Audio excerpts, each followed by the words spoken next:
Hello again, and welcome to part 3 of factor label conversion method.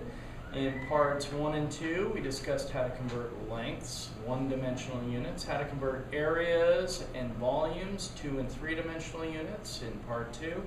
And now we're going to address multi-dimensional units. What do I mean by that? Well, these are units where you have both a unit in the numerator and some unit in the denominator of the units themselves. For instance, if we measure how fast we're going, either a speed or a velocity, technically speaking they're different things, but both can be represented in units such as, well, 35 meters per second. Let's say we're traveling at a speed of 35 meters per each second. That doesn't have a lot of meaning to me if, say, I'm an American, I'm used to thinking of speeds in terms of miles per hour. So, of course, I'd like to make a conversion of these units. And I want to do two things. I want to convert the meters, which are in the numerator, to miles. And I also want to convert the seconds, which are time units in the denominator, to hours. So I have to perform both functions. Pick one at a time and attack each one at the time. Either focus on the units in your denominator first or focus on the units in your numerator first. I recommend for most of my students that you focus on the denominator first, and here's why. Up until this point, we've been doing conversions wherein each new conversion factor has something in the denominator that will cancel something in the numerator. And so we're used to writing something in the denominator and visualizing that it cancels the numerator. But in fact, if you want to convert a denominator, you're going to be doing the opposite. You're going to be putting units of the denominator in your conversion factor's numerator to make sure that it cancels. And because that's unfamiliar to this point, it's a good way to start. So I'm going to do the same thing I have been doing all along. Only I'm just going to focus my attention on the denominator units first. I want to convert seconds to hours. Well, I do know a relationship between seconds and minutes, units of time. And I set it up such that the seconds are in the numerator, and I can visualize they will cancel from the denominator. And then I place the values. 1 minute is equal to 60 seconds. Now this is exactly what we've been doing in all conversions. However, it's the placement of the units in my conversion factor that is slightly different. But otherwise, it's the same process. And since minutes are not yet hours, I would substitute minutes over hours for the second step. I then know that 60 minutes are equal to 1 hour. And the minutes would cancel, leaving me units of hours in the denominator, which is what I want. So I'm not going to touch them anymore. I'm going to circle them.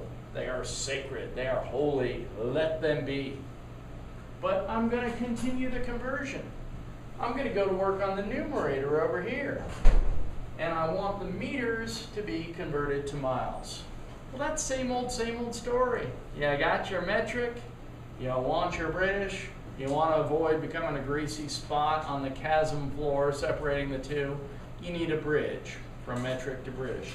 In this case, 1 inch is 2.54 centimeters. So my first goal is to convert the meters to centimeters in the numerator. I set up my units first, and I can't emphasize that enough. Units first, because you can visualize meters down here will in fact cancel the meters up here and substitute centimeters in the numerator. So 1/100th of a meter is 10 to the negative 2 meters. And I cancel as I go. Again, that can't be emphasized enough. Because right now if I stopped, I can see what units remain. Centimeters in the numerator, hours in the denominator. I literally have units of centimeters per hour right now. However, we would like to have miles, so we have some more to do. And I'm probably going to run out of space, so I'm going to do it as carefully as I can. I can convert centimeters to inches in one step because 1 inch is equivalent to 2.54 centimeters. They cancel, and then I can convert to feet. Inches in the denominator, feet in the numerator, 12 inches equal 1 foot. They cancel. And I might have just enough space to slip in my final mile conversion. If I don't, just to be sure, I'm going to do it down here.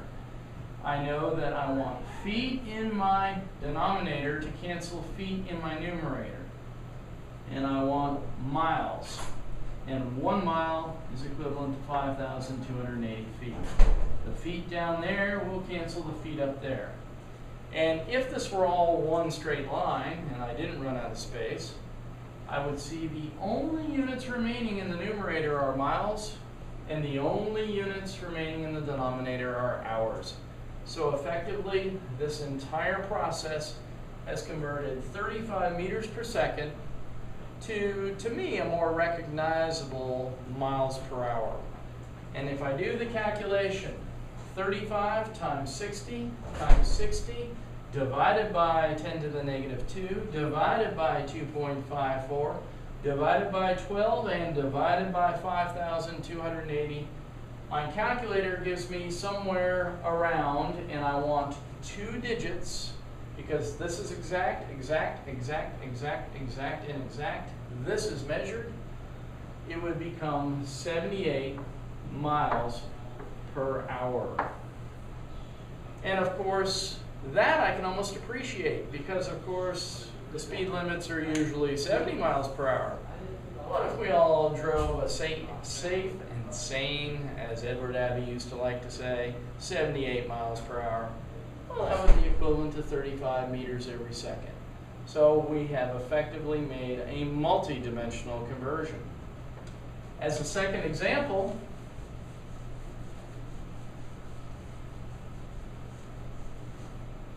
what if I gave the density of lead? Lead's a very dense element. And a density is a relationship between mass and volume of space. I mean, if matter is anything that has mass and occupies a volume of space, density is a very important property because it gives you a relationship between the mass and the volume of space that a certain matter would occupy. Well, this is the density of lead, one of the densest elements that we know. And let's say instead, oh, excuse me, I'm sorry, this is actually mercury's density. So let's say we have this nice liquid mercury, and we know that 1 gram occupies, or excuse me, 13.6 grams occupy 1 cubic centimeter. Let's say mommy asks you to run down to the store and pick up a gallon of lead or a gallon of mercury. I keep saying lead, something's wrong with me today. Oh well, such is life. But what if I want to go grab a gallon of mercury off the Chemicals R Us shelf? What will I be grabbing? Let's make it units of pounds per gallon. Just how many pounds would there be in a gallon of mercury? Well, I have the same problem. I have a multi-dimensional unit, and I want the numerator units, mass in grams, to become mass in pounds, British. While at the same time, I would like cubic centimeters, which is 3-dimensional and metric, to become gallons, which is fluid and British. So I have a couple of things to worry about here. But I always recommend go to work on that denominator first. And if I'm trying to convert 3 dimensions to 1 dimension, my link, if you remember, is the fact that 1 milliliter fluid equals 1 cubic centimeter. Since I already have cubic centimeters, I'm already at the bridge between 3-dimensional and 1-dimensional fluid volumes. So I simply put my centimeters cubed in the numerator and my milliliters in the denominator, and I set 1 cubic centimeter equal to 1 milliliter. And the cubic centimeters cancel in this case, which leaves me with milliliters. Now remember what I'm trying to do. I'm trying to get to gallons. This is metric, gallons are British. the link between the two fluid volumes, the bridge, if you will, over the metric-British chasm, is between liters and gallons. So I need liters. I would put milliliters up here and see that I get cancellation, and liters in the denominator. And 1 milliliter is 1,000th of a liter by definition. And the milliliters cancel, leaving me liters. I can then get my denominator squared away in gallons in just one more step. Because if I write liters over gallons, I visualize the cancellation. And the relationship is 3.785 liters per 1 gallon. Liters cancel nicely, leaving me with gallons. So right now, if I were to multiply this out, I would have grams per each gallon. But I won't be able to really visualize that, being the pathetic American that I am, because I'm used to thinking in pounds. So now I want to convert the numerator from grams to pounds. Well, one is metric, and I want British, so our link for masses is the fact that 1 kilogram is 2.20 pounds. Well, that's not kilograms yet, so that's my first step. I put the grams now in the denominator, visualizing a cancellation, and the kilograms in the numerator.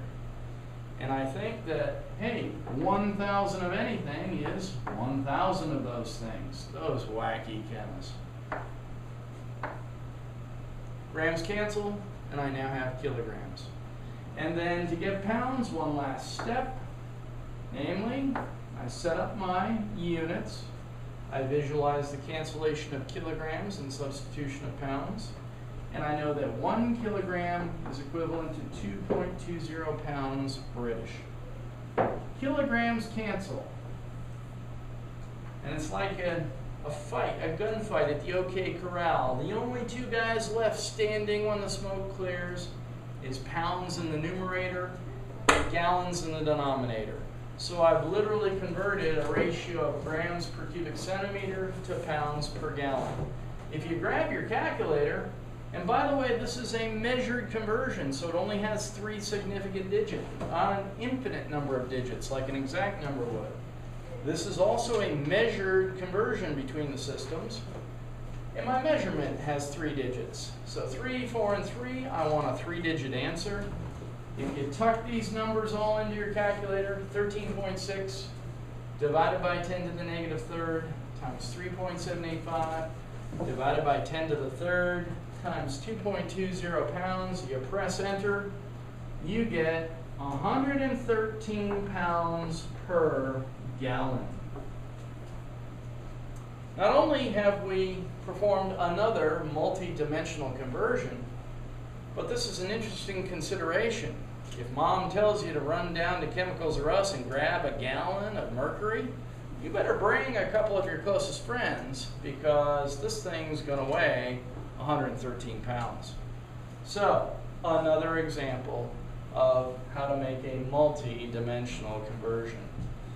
Part 4, coming up next at a theater near you. I'm going to give multiple examples of conversions, let you pause the video and do the conversion for yourself, and then I will go on and do the conversion and you can confirm as practice. That's where we're going to next.